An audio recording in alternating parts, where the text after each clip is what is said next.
하나님 말씀은 우리 호세아 4장 1절부터 우리 3절까지 저 여러분들이 한 절씩 읽겠습니다.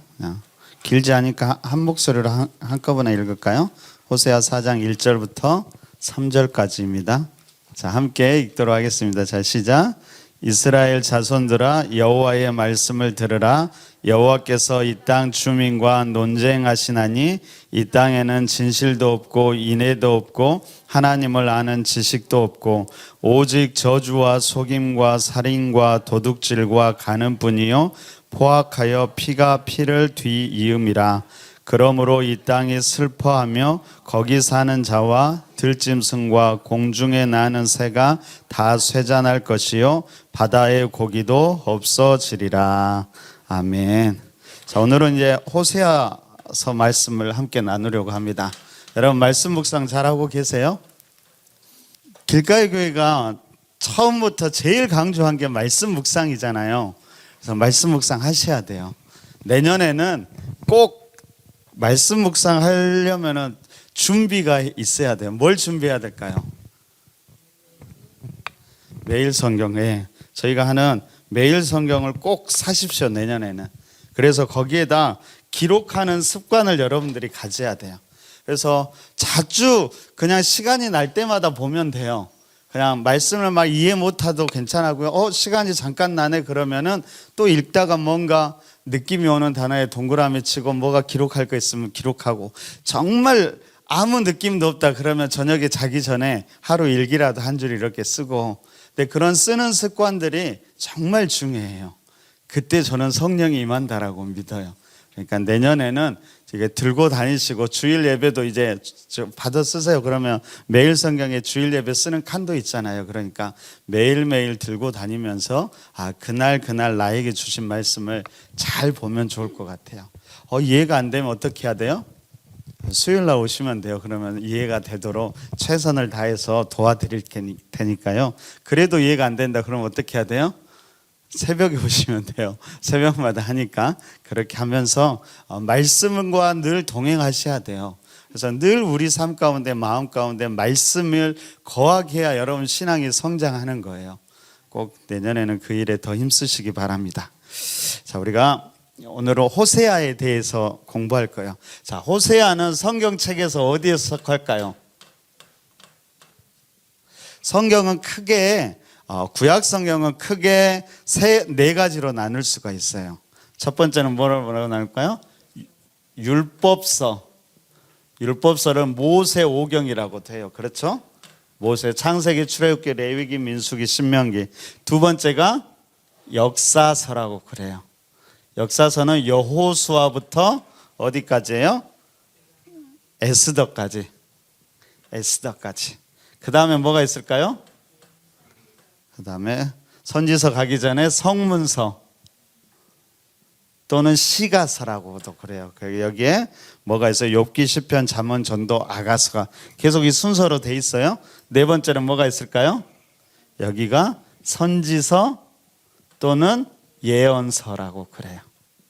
선지서, 예언서는 총 17권이 있어요.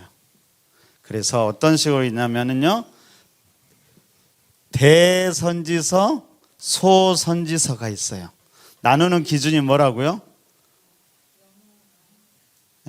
키가 큰 선지자 그런 거 아니에요. 등치가 큰 선지자, 능력이 많은 선지자 아니요. 다 똑같아요. 양이 많으면 대선지서, 양이 적으면 소선지서인데 대선지서는 5권이 있어요. 뭐가 있어요? 이사야, 예레미야, 예가, 에스겔, 다니엘. 그러니까 쭉 순서대로예요. 계속 우리 성경책은. 그 다음에 소선지서는 마지막 12권이 있어요. 호세아부터 어디까지 있어요? 말라기까지 12권이 있어요. 그러니까 호세아서는 지금 어디에 속해요? 성경의 선지서 중에 소선지서에 속한다라는 거 여러분들이 아시면 될 것 같아요. 그래서 율법서, 역사서, 성문서, 선지서, 대선지서, 소선지서 중에 여기 소선지서에 속한다라는 거 아시면 좋을 것 같아요. 여러분, 선지자, 예언자 어떤 사람일까요? 선지자, 예언자. 우리가 잘못 생각하면 예언자라고 하면 미래를 점치는 사람이라고 생각할 수 있어요. 그래서 예언의 은사를 받은 사람들에게 꼭 기도 부탁을 하면 자기의 미래를 알고 싶어 하죠. 그렇죠? 근데 그렇지 않아요. 선지자, 예언자는 기본적으로 말하는 사람이에요. 말하는 사람. 무슨 말을 할까요? 하나님을 대신해서 말하는 사람. 하나님의 말을, 하나님과 우리와는 질적으로 차이가 있잖아요. 어떻게 우리가 하나님의 말씀이 우리에게 들려올까요? 어떻게 우리가 하나님의 음성을 듣고 말씀을 들을 수 있어요? 가장 기본적인 것은 우리 성경 기록된 말씀을 통해서 들을 수 있어요. 두 번째는 뭐예요? 선포된 말씀을 통해서 듣는 거예요. 이때 이 선포된 말씀이 예언자, 선지자들이 선포된 말씀이 하나님의 말씀이에요. 근데 이때 중요한 건 조금 이따 호세아서에서도 할 수 있지만 중요한 것은 선지자는 가장 중요한 건 뭐예요? 하나님의 말씀을 가감없이 전해야 돼요. 그렇잖아요. 자기 마음대로 하나님의 말씀을 꾸며서 하는 것이 아니라 하나님의 말씀을 정확하게 가감없이 정해야 돼요. 그런데 이때 이 사실만 정하는 게 아니라 감정과 그 마음까지도 담아서 전하는 게 중요해요. 그러니까 선지자는 하나님의 마음, 하나님의 열정을 가지고 하나님의 말씀을 전하는 사람이에요. 예언은 아니라는 게 미래 일만을 이야기하는 거예요. 지금 이 사람들을 향한 하나님의 말씀을 해주는 거예요. 근데 물론 이제 그 말씀이 미래적인 여러 가지로 연관되는 것들도 많이 있어요. 그래서 이제 예언자라고도 하는데 본질은 말하는 자대 그냥 말하는 것이 아니라 하나님의 감정과 하나님의 그 마음으로 말하는 거예요. 저는 모든 믿음의 사람과 리더자에게는 이 선지자적인 사명이 있다라고 생각을 해요. 여러분들이 믿음의 사람이고 여러분들이 리더라고 한다면 이걸 전할 수 있어야 된다는 거예요. 하나님의 말씀을 하나님의 열정으로 여러분에게 속한 성도들을 향해서 우리 자녀들에 대해서 믿지 않는 세상 사람들에게 대해서 이걸 외쳐야 수 있어야 된다는 거예요. 이런 사명들이 우리 안에 있다라는 사실. 나 선지자 아닌데, 나 목회자 아닌데, 아니요. 이런 선지자적인 요소가 모든 믿음의 사람들 안에 있다라는 것을 여러분들은 꼭 기억하셔야 될 것 같습니다. 그래서 호세아가 이런 선지자였다라는 거 기억하시면 좋을 것 같아요. 자, 호세아서는 몇 장까지 있을까요? 호세아 하면 어떤 생각이 제일 먼저 드세요? 자, 호세아 하면 어떤 생각이 제일 먼저 드세요? 여러분, 이 떠오르는 이미지가 중요해요. 호세아, 어떤 걸 생각하세요? 불쌍하다요? 왜요? 고멜, 음란한 아내를 취한 선지자, 그렇잖아요. 그래서 어찌됐든 호세아 가정의 이야기들이 막 나와요. 그렇죠? 그래서 식구들이 이야기가 나오잖아요. 식구는 어떤 사람일까요? 함께 밥을 먹는, 함께 식사하는 선지자. 그래서 호세아서는 14장까지 있어요. 식사를 한다고 그래서 14장. 그러면 외우기 쉽잖아요.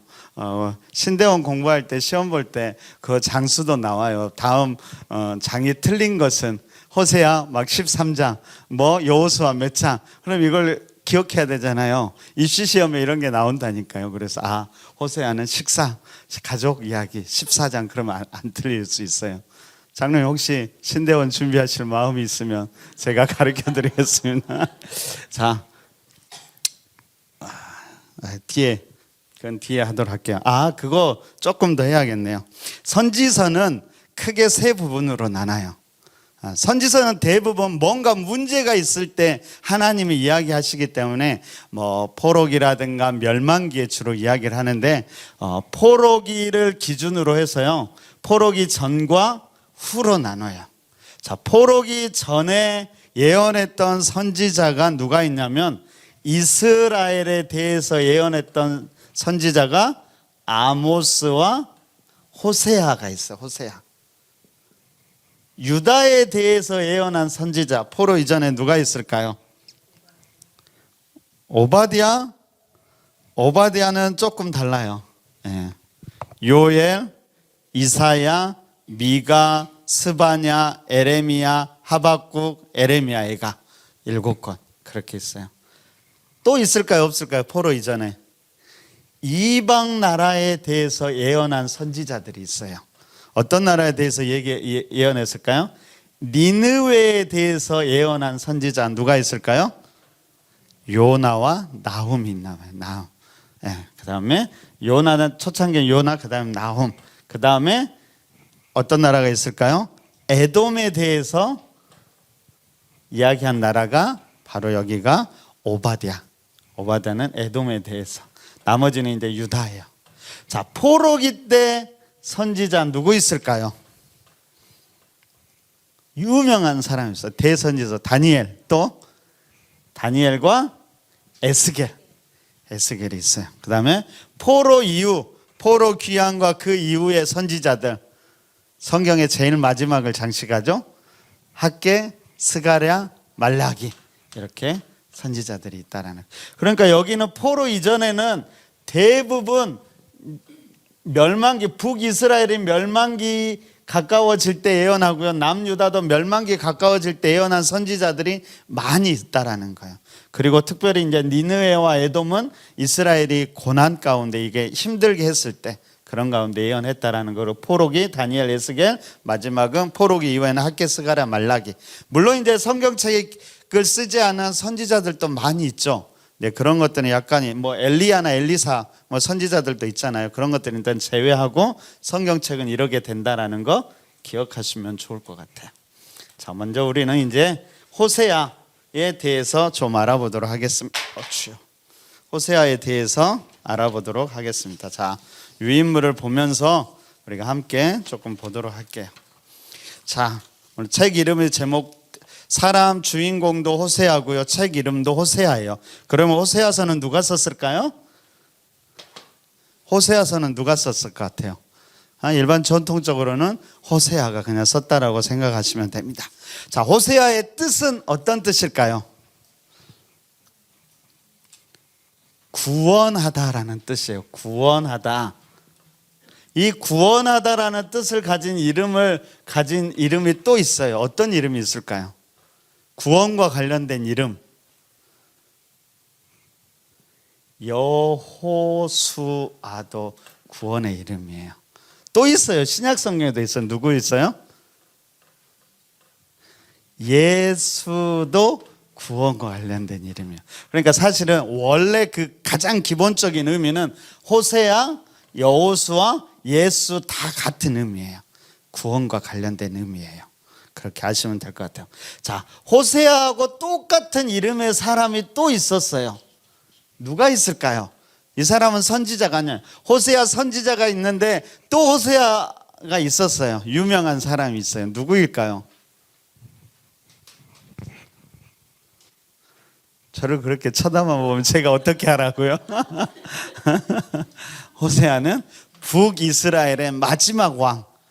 그 호세아 때, 북이스라엘이 호세아 때 멸망한 거예요. 그러니까 호세아는 선지자이기도 하지만 북이스라엘의 마지막 왕이기도 했다라는 것.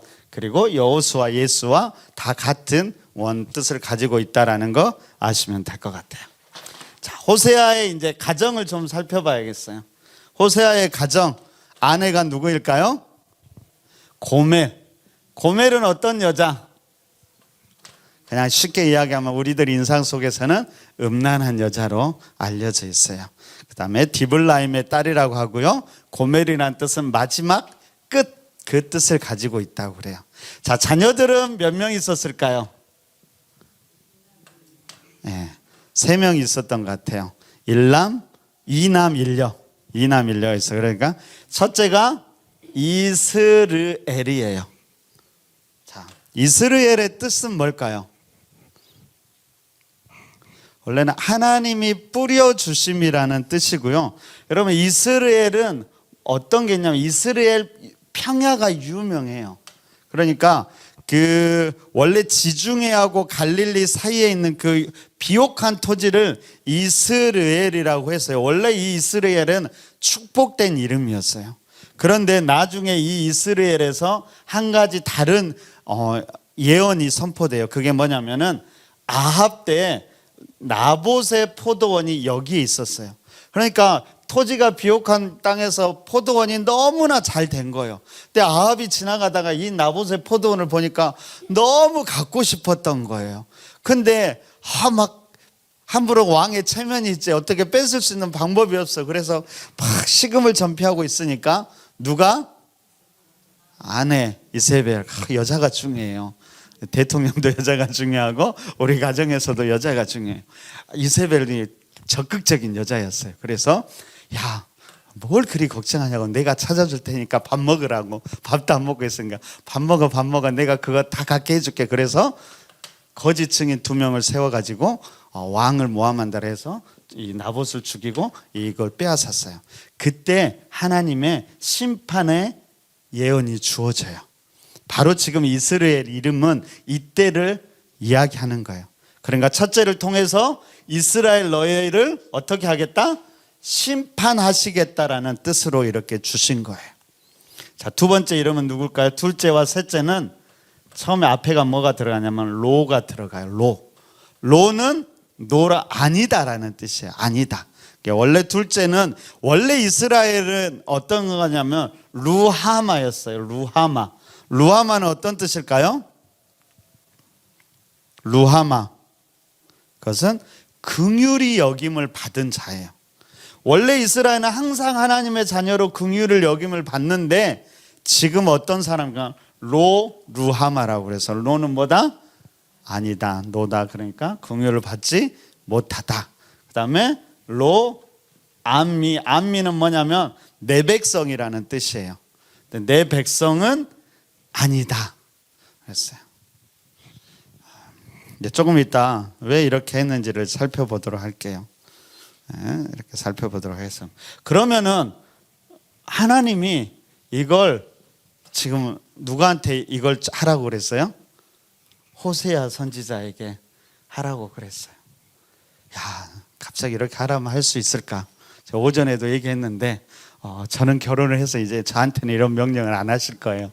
우리 천유성 목사님은 결혼을 안 했어. 갑자기 천유성 목사님에게 야, 저기 가서 음란한 여인을 취해라. 성적으로 음란한 여인을 취해라. 그래서 천유성 목사님 어떻게 하시겠어요? 하나님 명령이니까 순종하겠어요? 하나님 어떻게 하셨어요? 저 결혼하고 싶어요. 아무다도 괜찮아요. 그랬을까요? 근데 우리 천 목사님 믿음이 좋아서 순종을 했어. 근데 아이를 낳으라고 하는데 아이 이름이 뭐예요? 넌 심판에 임할 거다. 내 백성이 아니다. 긍휼의 여김을 받지 못해. 이렇게 이름을 지으라고요. 지을 수 있겠어요? 여러분 자녀 이름은 긍휼이 못한 자식아, 이름이 그거야. 내 백성이 아닌, 내 자녀가 아닌, 그렇게 이름을 지으래요. 지었어요. 그래도. 그러니까 여러분들은 어떻게 하실 거예요? 천 목사님 가정을 보니까 심란해. 그럼 어떻게 하실까요? 우리 천 목사님 하나님 뜻에 순종하느라고 어떻게 이렇게 할까? 그럴 거야? 아니면 목사가 어떻게 저런 가정을 할 수 있지? 가정도 제대로 못 다스리면서 어떻게 교회에 목회를 할 수 있지? 한국에서는 다 그럴 것 같아요. 쫓겨날 것 같아요. 그렇겠죠? 문제가 있어봐요. 다 쫓겨나요. 그렇지만 근데 왜 하나님은 이런 명령을 내렸을까요? 그걸 생각해 보셔야 돼요. 자, 결국에는 이런 모습을 통해서 하나님이 누구에게 지금 이야기하고 있을까요? 당시 이스라엘 백성들 뿐만 아니라 남유다도 마찬가지예요.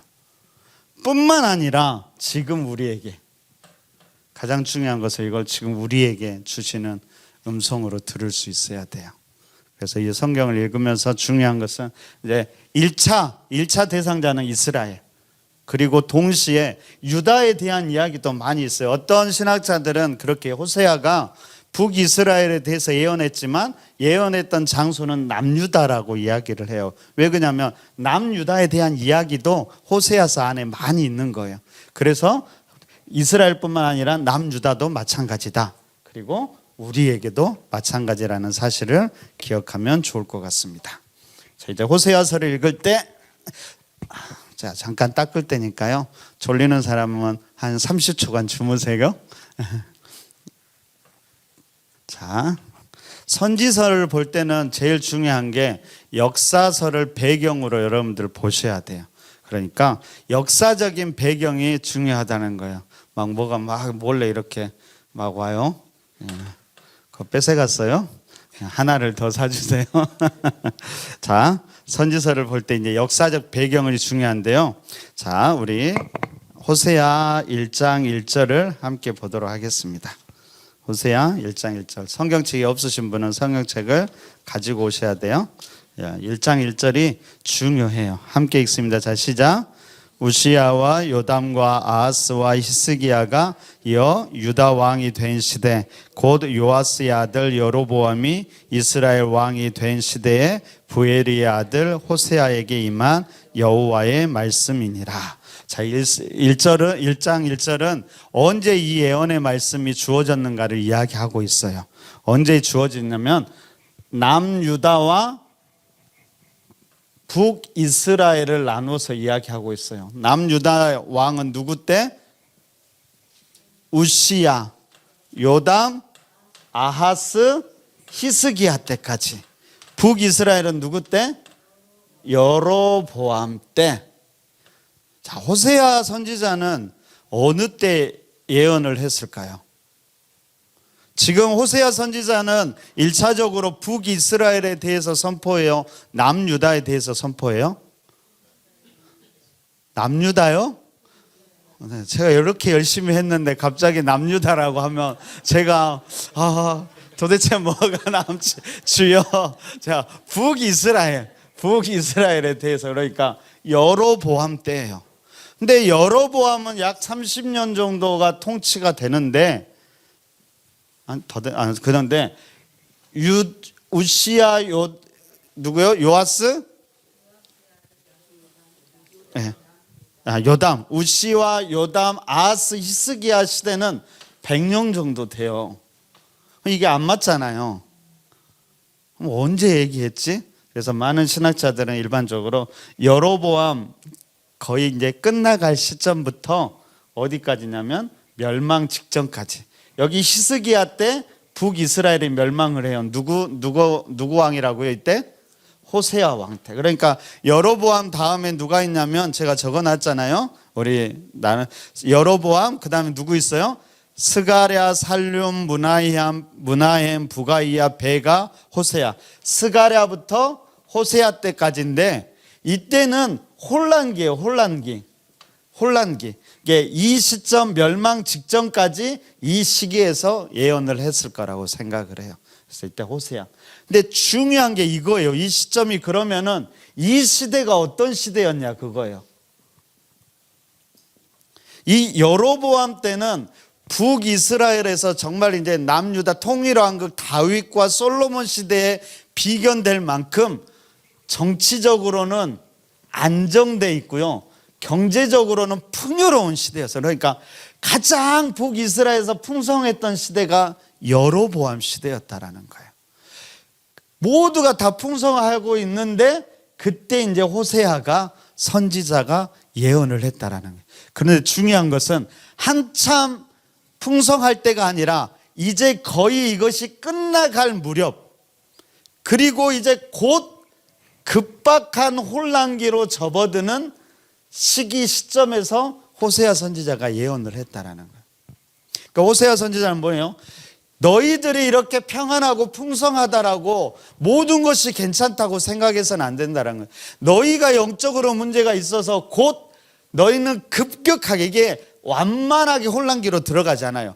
급격하게 혼란과 멸망의 시기로 갈 거라고 예언을 했다라는 거예요. 당시 사람들은 이 말을 믿었을까요? 안 믿었을까요? 안 믿었어요. 왜요? 너무나 지금 평안하고 풍요로운 시대를 살고 있기 때문에. 영적으로, 겉으로는 그렇지만 영적으로 문제가 있다라는 거죠. 영적으로 문제가 있고 하나님 안에서 문제가 있으니까 이런 시대가 곧 무너지게 된다라는 것을 호세아가 외치고 있다라는 거예요. 그래서 이 사실을 기본적으로 기억하는 게 중요합니다. 호세아서를 읽을 때 지금 배경은 풍성한 나라예요. 하지만 곧 이 나라가 급격한 혼란과 멸망으로 치닫는 상황 속에 이제 있다라는 것. 이건 영적으로 민감해야 알 수 있는 거겠죠. 그 시대라는 걸 여러분들은 아시면 좋을 것 같습니다. 이게 호세아서를 읽을 때 가장 중요한 배경 중에 하나예요. 이것을 염두에 두시고 여러분들은 호세아서를 읽어야 돼요. 자, 호세아서가 몇 장까지 있다고요? 1장부터 이제 잘 기억하세요. 14장까지 있어요. 크게 나누면은 두 개로 나눌 수 있어요. 1장부터 3장까지, 4장부터 마지막 14장까지. 1장부터 3장은 비유로 어떤 이야기는 호세아의 가정의 모습을 보여줘요. 호세아에게 하나님이 참 이해할 수 없는 명령을 내리면서 호세아 가정의 모습을 보여주는 거예요. 그리고 4장부터 14장은 이 가정의 모습을 해석해줘요. 그러니까 선포하는 거예요. 선포, 메시지를. 그러니까 결국에는 이 이야기를 말로 이렇게 선포하는 내용이라는 거예요. 그러니까 이 이야기를 잘 보면, 이 이미지를 잘 떠올리면 하나님이 하고자 하는 이야기가 있다라는 거예요. 자, 그리고 이 뒤에도 약간 두 개로 나누면 4장부터 11장까지는 죄와 하나님이 그에도 불구하고 회복을 시켜요. 여기 시작되는 게 4장, 우리가 오늘 본문을 읽었는데 여기에 9가지 죄가 나와요. 그러니까 결국에는 4장부터 10장까지는 이 9가지의 죄에 대한 이야기예요. 그냥 막 짬뽕돼 있어요. 어찌됐든 4장부터 11장까지는 9가지 죄에 대한 이야기예요. 핵심은 뭘까요? 호세아 가정을 통해서 우리가 볼 수 있는 핵심적인 건 뭐예요? 너희가 음행을 행했다. 음행은 두 가지죠. 우상을 섬기고 이방 나라를 의지한, 이것을 구체적으로 9가지 죄에 대해서 이야기하는 거예요. 그럼에도 불구하고 11장에서는 뭐냐면 내가 너희를 용서하고 품어주겠다. 이 이야기가 어디에 나와요? 호세아 가정. 끊임없이 음란의 죄를 짓는 고멜을 끊임없이 다시 돌이키고 받아주는 호세아를 통해서 보여주는 거예요. 그리고 이것을 이렇게 설명하는 거예요. 그리고 마지막 12장부터 14장은 너희들의 회개를 권고하는 거예요. 그리고 다시 나에게 돌아와라, 이렇게 이야기하면서 호세아서가 마치게 되는 겁니다. 그러니까 여러분, 이 호세아를 통해서 보여준 이야기, 죄에 대해서 지적하고 신실한 하나님에 대해서 이야기하면서 너희가 회개하고 돌아오라고 마지막 권면하는 것이 호세아서 이야기라는 거예요. 그래서 사실 4장부터 9장은 막 죄가 혼재되어 있어요. 뭐 이런 죄 저런 죄 계속 얘기한다라는 거, 그렇게 기억하시고 성경을 보시면 될 것 같습니다. 전체 구조 다시 한번 볼게요. 자, 1장부터 3장은 호세아의 가정을 통해서 어떤 이야기를 해요? 부정한 아내와 신실한 남편에 대해서 이야기합니다. 두 번째 4장부터 11장은 이스라엘 죄와 심판, 그럼에도 포기하지 않는 하나님에 대해서 이야기합니다. 그러니까 이스라엘이 지금 누구와 같다라는 거예요? 고멜과 같다라는 거예요. 그래서 하나님은 누구와 같아요? 호세아가 같다라는 거예요. 그걸 기억하시면 될 것 같아요. 그래서 4장부터 10장까지는 9가지의 죄를 지적하고 11장에서는 그럼에도 불구하고 백성을 포기하지 않으시는 하나님에 대해서 보여주고 있습니다. 12장부터 14장은 이제 마지막 회개를 공고하며 구원에 대해서 약속하시는 약속에 대해서 이야기하고 있습니다. 자, 호세아서는 이렇게 잡고 이제 우리가 어떻게 해야 되냐면 중요한 구절들을 통해서, 한두 구절을 통해서 각 장을 이해하시면 될 것 같아요. 자, 먼저는 호세아 1장 1절이 중요해요. 그러니까 혹시 여러분 성경책이면 1절에다 꼭 별표를 쳐놓고 나중에 보시면 될 것 같아요. 자, 2절에서는 이제 하나님이 이해할 수 없는 명령을 내리는 거예요. 우리 2절을 한번 읽어보도록 하겠습니다. 자, 시작. 여호와께서 처음 호세아에게 말씀하실 때 여호와께서 호세아에게 이르시되 너는 가서 음란한 여자를 맞이하여 음란한 자식들을 낳으라. 이 나라가 여호와를 떠나 크게 음란함이니라. 왜 하나님은 호세아에게 이런 명령을 내렸을까요? 이해할 수 없잖아요. 거룩해야 되는 이 예언자에게 음란한 여자를 취해서 음란한 자식들을 낳으라고 해요. 왜 그랬을까요? 궁극적으로는 이스라엘 백성들에게 하고 싶은 이야기가 있었겠죠. 이것을 통해서. 자, 갑자기 호세아가 선지자가, 예언자가 갑자기 이상한 여자, 음란한 여자를 취하고요. 갑자기 자식들 이름도 막 이상하게 지어. 그러면 사람들이 여기에 관심을 가질까요? 안 가질까요? 관심을 갖겠죠. 그러면서 뭐라고 할까요? 왜 저러지? 그러잖아요. 그때 음성을 들려달라는 거예요. 그냥 얘기해도 안 들으니까 이렇게라도 해서 그들에게 듣게 하라는 거예요. 여러분, 저는 모든 믿음의 사람들은 어떤 사람들이냐? 저는 고민과 질문을 던져주는 사람이어야 돼요. 여러분들이 세상을 살 때도 어떻게 해야 돼요? 고민과 질문을 던져줘야 돼요. 그런데 똑같이 살아.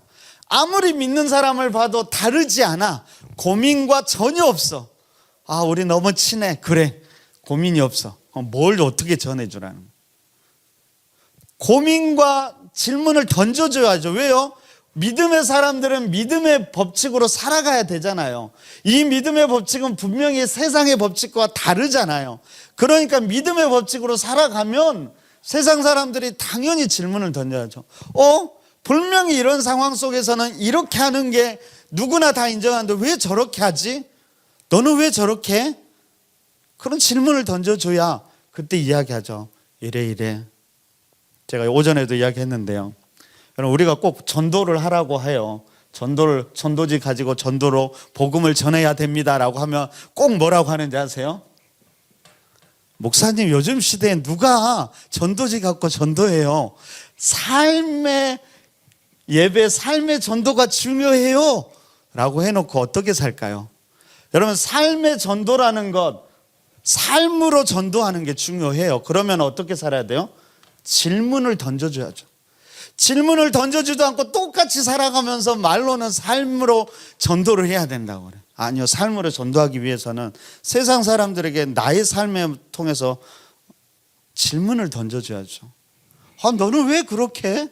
이해가 안 되네? 그러면 얘기하라는 거예요. 호세아도 그런 거죠. 이런 모습을 통해서 너 왜 그렇게 해? 그랬을 때 이야기를 하라는 거죠. 그런데 이것보다 더 근본적인 원인이 있다라고 생각을 해요. 저는. 뭘까요? 여러분, 예언자는 어떤 사람이라겠어요? 하나님의 마음을 전해야 돼. 호세아가 이스라엘 백성에게 하나님의 마음을 전하는데 1차적으로는 이 상황을 통해서 호세아는 어떤 마음을 가졌을까요? 심란한 아내 데려다가 그래, 내가 너를 사랑하고 아이도 낳고 사랑을 듬뿍 줬어요. 근데 어느 날 갑자기 가서 내가 정성을 다해서 결혼기념일이어서 정성을 다해서 정말 소중한 거, 작고 소중하고 비싼 것을 선물을 리미테이션 하나밖에 없는 걸 선물을 줬어. 근데 어느 날 갑자기 그걸 딴 남자가 가지고 있네. 장로님 마음이 어떻겠어요? 권사님한테 정말 정성스럽게 1년 동안 준비해서 아끼고 해서 비싸고 좋은 걸 딱 줬는데 갑자기 다른 남자에게 그게 있어. 저건 똑같은 게 없어. 분명히 내가 준 거야. 어떨 것 같아요? 우리 장로님은 대단하십니다. 그럴 리가 없죠. 그럼 어떻겠어요? 속 터지잖아요. 그 마음을 느끼라는 거예요. 하나님이 지금 그런 마음이라는 거예요. 그러니까 선지자는 그 마음을 먼저 느껴야 돼. 뭔가 예언하기 전에. 그 안타까운 마음으로 전하면 다르겠죠. 저는 이런 거 볼 때마다 제가 반성을 합니다. 나는 과연 그 마음으로 하나님의 말씀을 전하고 있는가? 여러분도 마찬가지로 피해가지 마세요. 믿음의 사람으로서 그 하나님의 마음으로 세상을 향해서, 우리 자녀들을 향해서, 우리 구역 식구들을 위해서, 성도들을 향해서 그 안타까운 마음을 전하고 있는가 돌아봐야 돼요. 우리 자녀들에게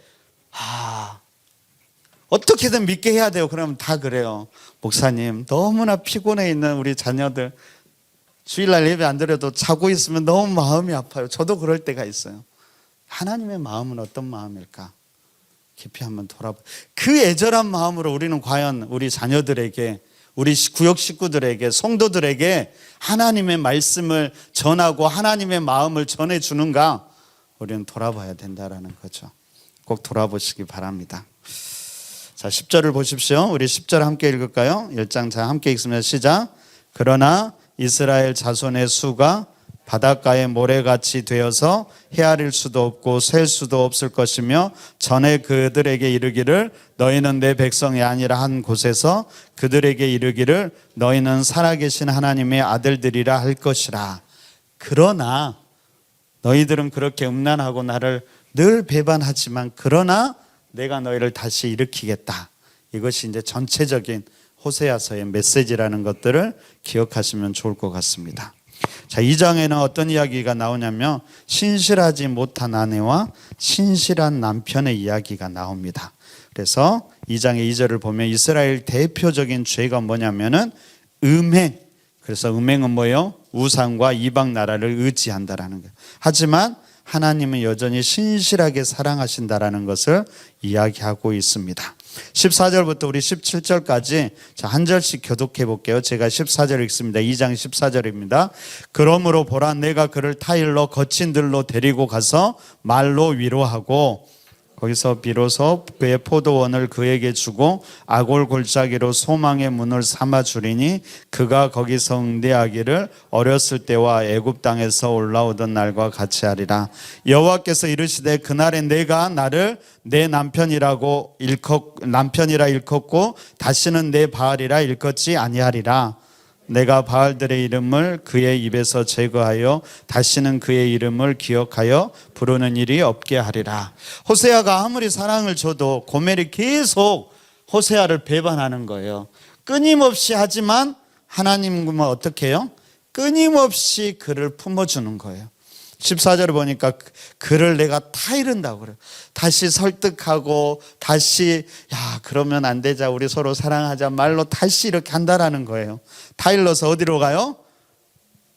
거친 들은 어디일까요? 광야를 이야기해요. 왜 거친 들로 데려갈까요? 말로 타일러서 거친 들로 가서 막 때리려고?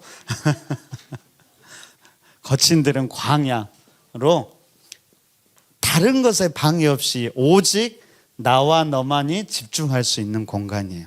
이스라엘도 사실은 광야를 걷는 게 고난과 어둠, 힘든 시간이었지만 이 시간들 어떠니까 하나님과 나가 온전히 집중할 수 있는 시간, 그곳으로 데려가서 다시금 우리가 서로가 서로에게 집중하게 만들어준다라는 것이죠.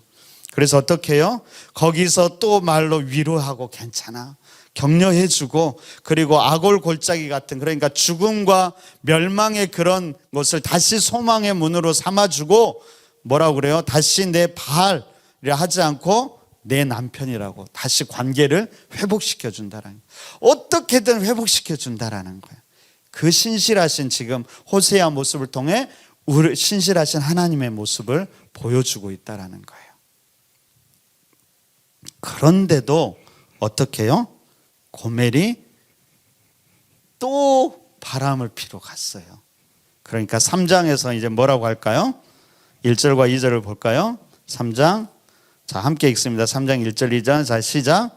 여호와께서 내게 이르시되 이스라엘 자손이 다른 신을 섬기고 건포도 과자를 즐길지라도 여호와가 그를 사랑하나니 너는 또 가서 타인의 사랑을 받아 음료가 된 그 여자를 사랑하라 하시기로 내가 은 15개와 보리 한 호멜 반으로 나를 위하여 그를 사고, 또 가서 데려오래요. 값을 치르고. 원래 이렇게 음란의 죄를 범하면 어떻게 해야 될까요? 돌로도 치고, 우리나라 같았으면 어떻게 해요? 옛날 조선시대 같으면 멍석에 말아서 때려서 죽여야 돼요. 여러분 같으면 어떻게 하겠어요? 갑자기 남편이, 아내가 그래요. 그럼 어떻게 하겠어요? 모든 권한을 다 줘요. 여러분들에게 뭐든 할 수 있어. 그러면 용서해 주시겠어요? 권사님 어떻게 하시겠어요? 모든 권한이 있어. 그러면 다 우리는 당연히 그렇잖아요. 안타까운 건 뭔지 아세요? 우리는 항상 착한 사람이야.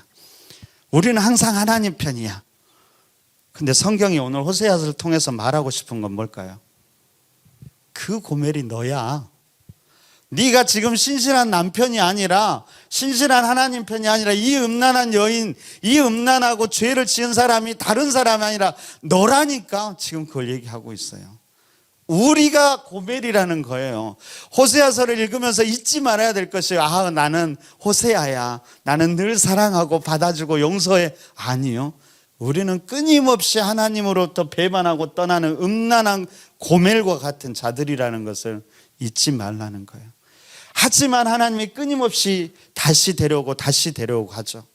3장에 어떤 분이 그런 묵상을 했더라고요. 가끔 제가 여러분들에게 구역장들에게도 큐티를 보내고, 구역장이 좀 안 보낼 것 같은 사람들에게도 제가 큐티를 보내는데, 그때 누가 이렇게 얘기하더라고요.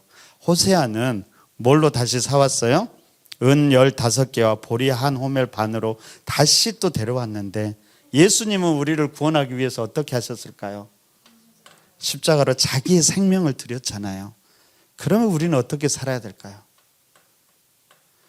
여전히 그런데도 우리는 하나님의 뜻에 부응하지 못하고 살고 있다면 우리는 더 음란한 고멜과 같은 사람이 우리라는 것이죠. 주님이 생명을 다해서 우리를 구원하고 함께 다시 부르셨는데 우리는 또 세상 속에서 과연 어떻게 살고 있는가를 보라는 거예요. 호세아의 메시지를 꼭 기억하시기 바랍니다. 자, 4장 1절부터 3절까지 보고 나머지는 여러분들에게 숙제를 내줘야 될 것 같아요.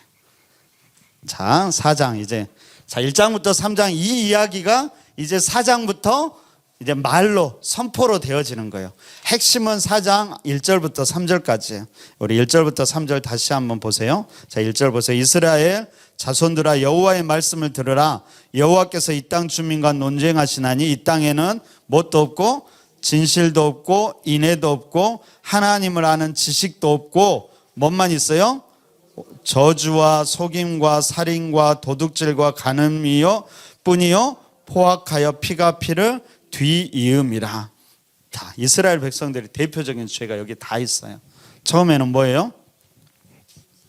진실이 없어요. 진실하지 않아요. 두 번째는 뭐예요?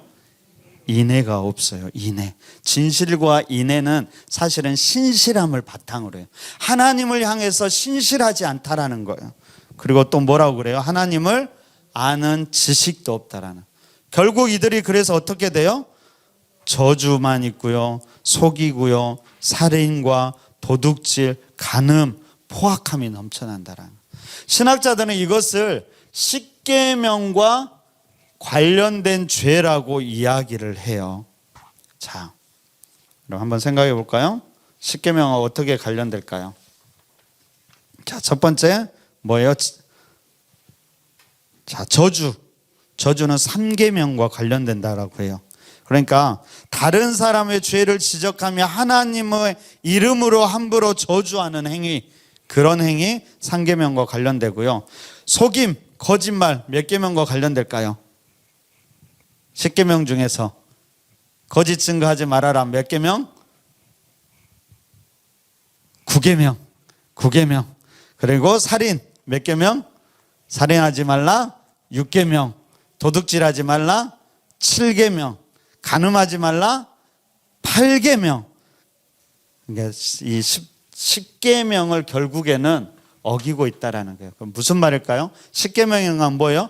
율법의 가장 근본적이고 핵심적인 거예요. 결국에 이스라엘 백성들이 무슨 죄를 범하고 있어요? 율법을 범하고 있다라는 거예요. 저는 이제 간음에 대해서 늘 이제 많이 얘기하는데 어떤 선생님이 아이들에게 간음을 가르치려고 하는데 설명하기가 너무 어렵더래요. 어린 학생들에게. 그래서 간음을 어떻게 설명할까 고민하는데 아이들이 그렇게 했대요. 아이들 막 이렇게 설명하니까 아이들이 한마디로 그렇게 얘기했다라고 그래요. 뭐라고 했을까요? 바람 피는 거. 선생님 바람 피는 거요? 우리도 다 알아요. 그랬대요. 아무튼 간음 이런 것들을 얘기하고 있다라는 거 기억하시면 좋을 것 같아요. 결국 이런 이야기들이 4장부터 10장까지 계속된다라는 거 여러분들이 생각하시면 좋을 것 같아요. 한 가지 더 기억해야 될 것은 어디를 볼까요? 여러 가지 중에서 그 앞에를 볼까요? 자, 그 앞에를 잠깐 볼까요? 호세아서 우리 2장 18절을 한번 볼게요. 2장 18절. 2장 18절 우리 함께 한번 읽어보도록 하겠습니다. 자, 시작.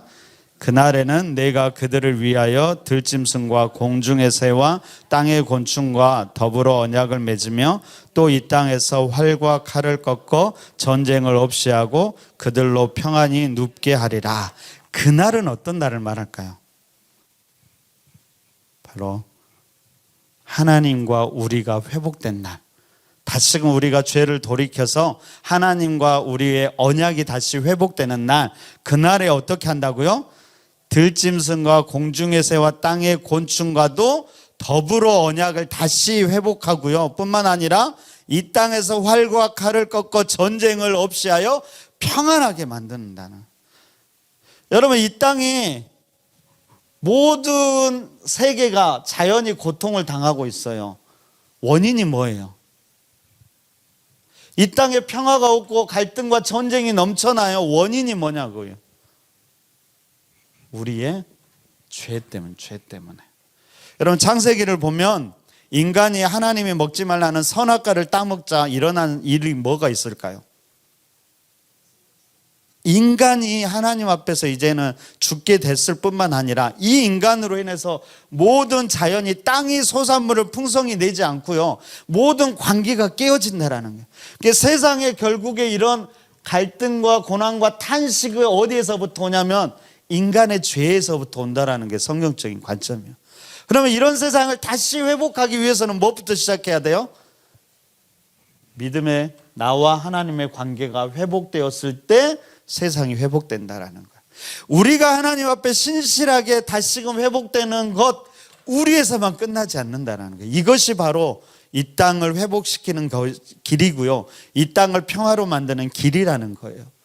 그리고 이 온 땅 가운데 하나님 나라, 평화의 나라를 만드는 그 시작이 하나님과 나와의 관계 회복에서부터 시작된다는 것을 잊어서는 안 됩니다. 그러니까 내가 하나님 앞에 바르게 서는 것, 이건 나만을 위한 것이 아니라는 거예요. 이 땅을 위한 이 땅을 위한 하나님의 그 사역에 동참하는 것임을 여러분 꼭 기억하시기 바랍니다. 마지막에 14장에서 이제는 이렇게 여호와께 돌아오라고 이야기하고 있습니다. 우리 14장 한번 읽도록 하겠습니다. 14장, 저 여러분들이 한 절씩 교독하고서 읽도록 하겠습니다. 14장 읽게 제가 1절 읽겠습니다. 이스라엘아, 내 하나님 여호와께 돌아오라. 내가 불의함으로 말미암아 엎드려 졌느니라. 너는 말씀을 가지고 여호와께 돌아와서 아뢰기를 모든 불의를 제거하시고 선한 바를 받으소서. 우리가 수송아지를 대신하여 입술의 열매를 주께 드리리이다. 우리가 아수르의 구원을 의지하지 아니하며 말을 타지 아니하며 다시는 우리의 손으로 만든 것을 향하여 너희는 우리의 신이라 하지 아니하오리니 이는 고아가 주로 말미암아 긍휼을 얻음이니이다 할지니라. 내가 그들의 반역을 고치고 기쁘게 그들을 사랑하리니 나의 진노가 그들에서 떠났습니다. 내가 이스라엘에게 이슬과 같으리니 그가 백합화 같이 피겠고 레바논 백향목 같이 뿌리가 박힐 것이라. 그의 가지는 퍼지고 그의 아름다움은 감람나무와 같고 그의 향기는 레바논 백향목 같으리니 그 그늘 아래에 거주하는 자가 돌아올지라. 그들은 곡식같이 풍성할 것이며 포도나무같이 꽃이 필 것이며 그 향기는 레바논의 포도주같이 되리라. 에브라임의 말이 내가 다시 우상과 무슨 상관이 있으리요 할지라. 내가 그를 돌아보고 대답하기를 나는 푸른 잣나무 같으니 내가 나로 말미암아 열매를 얻으리라 하시니라. 함께 읽습니다. 누가 지혜가 있어 이런 일을 깨달으며 누가 총명이 있어 이런 일을 알겠느냐. 여호와의 도는 정직하니 의인은 그 길로 다니거니와 그러나 죄인은 그 길에 걸려 넘어지리라. 이스라엘 향해서 하나님이 그렇게 해줘 돌아와라. 그러면은 이렇게 다시 풍성함이 회복될 것이라고 이야기합니다. 마지막 제일 뒤에 한번 보세요. 호세아 마지막 제일 뒤에 보면은요, 호세아의 핵심적인 죄는 그렇습니다. 호세아의 핵심적인 죄는 뭐냐면요, 율법을 지키지 않은 거예요. 근데 율법을 지키지 않은 것이 두 가지로 나타나요. 율법을 지키지 않은 것. 첫째는 뭐냐면요, 인애와 공의가 사라져버린 거예요. 사라져버린 거. 제가 구체적으로 이야기하지는 않았는데 여로보암 때 가장 풍성했다라고 그랬죠. 근데 또한 이때 실제적으로 안을 보면은 가장 빈부의 격차가 심했다라고 그래요. 그러니까 전체가 다 풍성한 건 아니에요. 지도자와 리더자들이 끊임없이 가난하고 연약한 자들을 착취하고 빼앗은 시대였다라는 거예요. 그래서 힘없는 사람들은 여전히 갈등하고 고민하는 그 백성 뭐예요? 인애와 공의가 사라져버린 시대였다라는 거예요. 두 번째는 뭘까요? 음행하는 시대였어요. 음행의 두 가지는 뭐예요? 첫째는 이방 나라를 의지하고, 두 번째는 우상을 의지하는 거예요. 하나님을 떠나버렸다라는 거예요. 호세아 선지자가 던지는 이 해결책은 뭘까요? 해결책이 뭐예요? 돌아와서 여호와를 알라 이야기해요. 아는 것, 여호와를 알기에 힘쓰는 것. 근데 여기서 안다라는 것은요, 다른 의미라는 거예요. 저 뒤에 저희 아내가 있어요. 여러분들 저희 아내 아세요? 모르세요? 알죠? 근데 여러분이 아는 것과 제가 아는 것이 같을까요? 다를까요? 다르잖아요. 그러니까 여기서 아는 것은 인격적이면서 관계적인 거예요. 결국에는 이 알라고 하는 말은 하나님과 끊임없이 관계 맺음을 통해서 그 하나님을 알아가라는 거예요. 하나님이 어떤 분인지, 너희가 어떤 존재인지 하나님 편에서, 그리고 같이 하나님과 우리 관계가 어떤 건지를 알아가라는 거예요. 결국에는 이걸 이야기하고 있다라는 거예요. 그럴 때 다시 우리가 14장에서 읽은 것처럼 다시 풍성함이 넘치게 될 것이다. 우리뿐만 아니라 그런 우리를 통해서 온 땅이 다시 풍성한 은혜가 넘치게 될 것이다라고 호세아 선지자가 이야기하고 있다라는 겁니다. 여러분, 이제 벌써 한 해가 다 갔잖아요. 11월 말이 되고 이제 곧 12월은 대림절로 시작해요. 올해는. 여러분, 대림절은 주님이 이 땅에 오시는 기다리는 4주간의 시간이었어요. 여러분, 그 예수님 하나님을 알기에 힘썼으면 좋겠어요. 정말 하나님을 더 깊이 관계 속에서 알기를 힘쓰면서 올 한 해를 마무리하고 내년 2025년도를 준비할 수 있다라면 참 좋겠어요. 그래서 이 호세아서를 묵상하면서 우리의 죄악들도 다시금 돌아보고요, 여전히 신실하신 하나님도 바라보고 여전히 우리를 향해서 끊임없이 부르시는 하나님을 보면서 다시 하나님을 알기에 힘쓰는 우리 모든 길가의 교회 성도님들이 되셨으면 좋겠습니다.